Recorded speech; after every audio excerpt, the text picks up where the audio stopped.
New Taiwanese President Tsai Ing-Wen received lukewarm response from China when she took office on May 20th. She has pledged to maintain the status quo on cross-strait relations, which means no independence, no unification, and no use of force. China has been putting pressure on President Tsai to make public her stand on the One China principle, even threatening to cut off cross-strait communication. But the president remains unswayed, preferring to remain ambiguous on the 1992 consensus. What can we make of Taiwan's new leader? We have with us regional correspondent Xueying to shed light on Taiwan's complex relationship with China.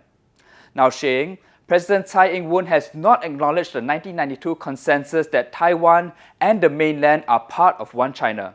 Instead, she has urged China to look ahead rather than look back at the past and the differences which have led to the tensions between Beijing and Taipei. Not knowing which way the president is leaning is making China anxious. Why do you think the president is adopting this stand instead of making moves towards confidence building with China? Well, certainly the key phrase that Beijing was looking out for was the 1992 consensus, or 一中各表, the concept that there is one China encompassing both mainland and Taiwan, but with differing interpretations. Chinese President Xi Jinping had previously said that this was the foundation of cross-strait relations and that if undermined, 基础不牢,地动山摇, which means that the ground will move and the mountains will be shaken. So far, there have been some tremors but no earthquakes. There's no immediate crisis for now. This is because President Tsai's inaugural speech was pretty much expected. Yes, she did not yield to Beijing's demands on the 1992 consensus, but she was also not provocative. She did not call for independence or said that there is one China, one Taiwan, or two Chinas. She also made some minor concessions by saying that her government will conduct cross-strait affairs in accordance with the ROC Constitution, the acts governing relations between the people of Taiwan area and the mainland area, and other relevant legislation. This collectively could be taken to imply that mainland China and Taiwan are part of the same country. The thing is, Beijing's response so far has been quite restrained. It has criticized Tsai's address. Beijing said that it is an incomplete test answer, a deliberately chosen metaphor to frame its relationship with Ms. Tsai, meaning that Beijing is a school teacher, she is a student. It said that existing mechanism for context cannot be assured, but so far, it has not taken any action. In a way, both sides are in a wait-and-see phase, and things could, however, get rocky later. Both Presidents Tsai and Xi may be impelled by domestic factors to become more antagonistic towards each other.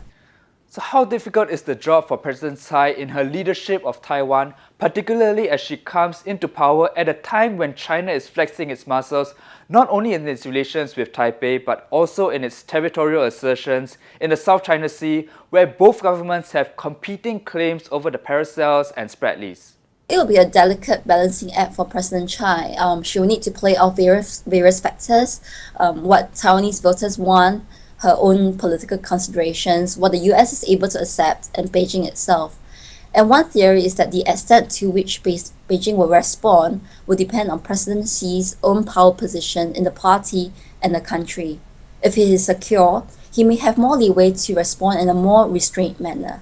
But if he needs to show up his position, he may respond more harshly, thus appealing to the nationalistic sentiments of the Chinese public. President Tsai has pledged to promote economic development by boosting global trade links to improve its sluggish economy. How challenging would this task be for the president, considering that only 22 countries recognize Taiwan's government? Taiwan has very active economic links with countries across the world, whether or not they are diplomatic allies. For instance, Taiwan is America's 9th largest trading partner, and it vacillates between being Singapore's 4th or 5th top partner. So when relations are kept to just trade and investment, things will be fine. Business folks will go to wherever there's money to be made.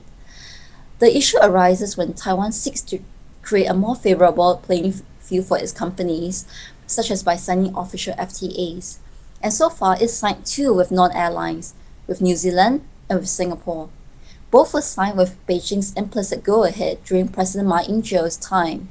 Thank you so much for your insight, Xueying. Now for more local and foreign news and videos, follow us on Facebook or log on to straitstimes.com.